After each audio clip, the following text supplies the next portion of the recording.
All right, guys. A few of you have been wondering what I've been up to and why I haven't been posting, and it's just really haven't had the time. Been under the weather, and just a few negative comments just kind of got me down.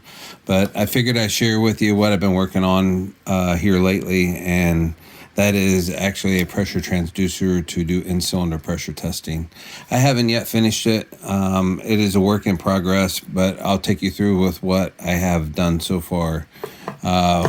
One of the things I have done here is I purchased a sensor, which is a 1 to 5 volts. And this is a 12 volt sensor. Not sure if you can see that. But we have, it's a 10 bar sensor, so it's good up to 150 psi minus atmosphere pressure. It's 12 volts, and it has a platform of 1 to 5 volts. So this right here will probably do idle and maybe just off idle. It's something to get me started. And this is a 12 volt sensor. I don't have to have a 12 volt or a 5 volt conversion box, which I plan on building one anyways. But this was an easy and simple task, and I figured I'd start here, being that this sensor was fairly inexpensive. The sensor itself was right around $16 on eBay. It came with a 3-meter connector. So you can see obviously this thing is extremely long.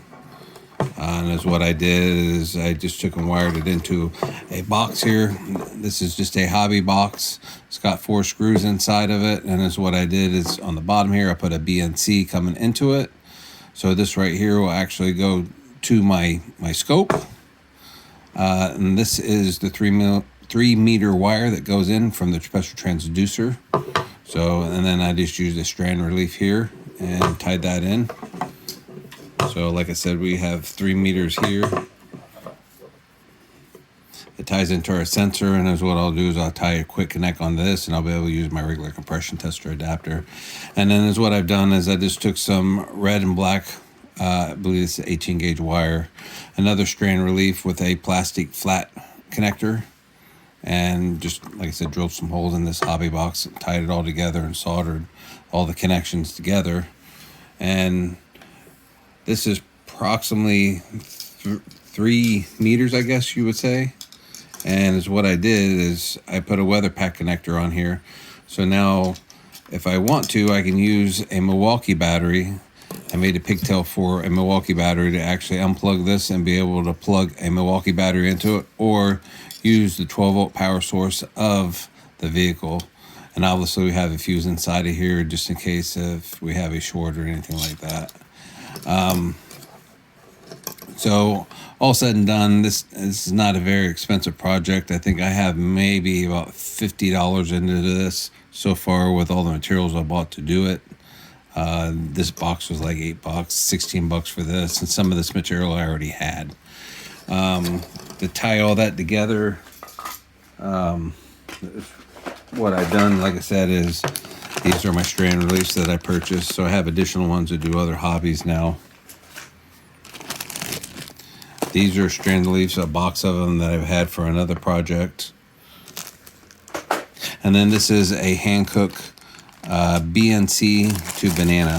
So you can use this either way. A lot of guys, what they do is the Hankook is actually a BNC scope. So when you plug it into it, you use the banana clips to use back probes and things like that. I'm going to use this in a reverse pattern. I'm going to hook these to my snap-on Virus, or not Virus, actually my Modus. And then is what I'm going to do is actually plug this into the box I made, which is BNC on there. So that was my reason for selecting BNC and not banana. So in this lead, I can't remember how long this is. This is over 6 feet though. So this is giving me plenty of distance between the 3 meters I have on one end of the pressure transducer I made. So I have 3 meters here, comes out of this box. And then, like I said, this will tie into the cylinder, and then this will go to the battery. And obviously on the end here, this is where the Hankook leads are plugged into it. And then if I want to set inside the car or wherever, I have plenty of cable to do that now. This particular unit right here, this is the part number on it if you guys are kind of curious. But this is a hand cook. And this particular unit was like 16 bucks.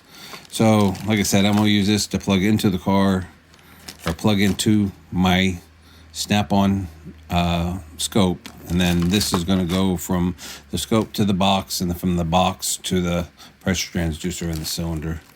So like I said, it was a fairly inexpensive proposition, but I thought I would share that with you guys. Maybe if I get some time and actually do some screen recording and stuff like that, I'll share some of the readings that I get and when I'm more comfortable using it. One of my main reasons for using it is exhaust restrictions. They can be kind of tricky sometimes.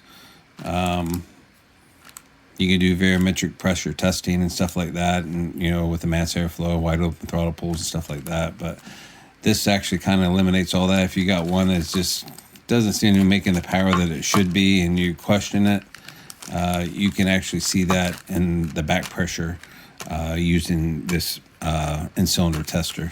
So that was one of my reasons for buying it, along with worn camshafts and stuff like that. Instead of having to take an engine apart and verify that the valve is open and closing, I can verify it from one cylinder to the next. Because you can still have 160 pounds of compression, but you may not have barometric efficiency, and that will show actually on the pull on the scanner when you actually, or the scope when you actually do the in-cylinder testing. So if you have a valve that's not open all the way, it's going to show barometric efficiency of that cylinder, is how well it makes pressure and how well it holds vacuum, and so on.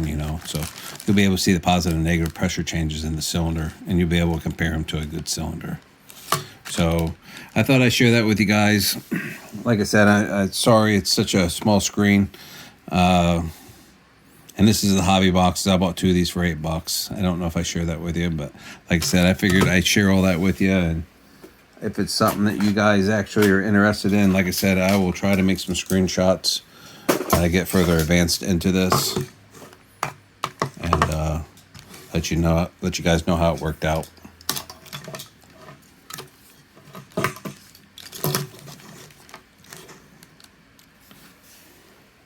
So sorry for the small screen, but that's all I got right at the moment.